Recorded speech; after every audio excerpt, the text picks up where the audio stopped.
one of the things that I try to talk with founders when we are in a selection process with Aonia is to understand if they are thinking that in 2 years, 3 years, or 4 years, the CFO, for example, of L'Oréal or Danone, will call them saying, "Okay, I have heard about you.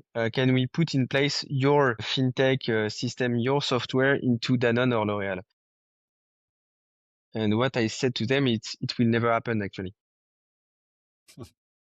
Or you have a bit of luck, but at the end, don't forget that Google have something around 80,000 people, I think, and most of them are sales, and people are calling to understand and to know if in your startup you use Gmail or not. I think we are around 70% of founders that I have met. When I ask them the question, "Have you been called by Google?"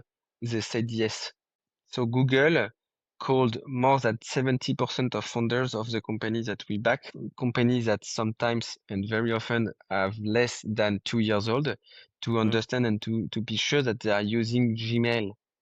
And so I think that, okay, so Google, that is the most, I think, famous company into the world, or well-known companies into the world, called you to be sure that you be knowing Gmail, and you have the kind of pretension to say that in 2 years, the CFO of L'Oréal, Danone, or whatever will call you saying that I really need you for being able to save Danone. No, it's not the real world. The real world is how you can be able to work with your clients.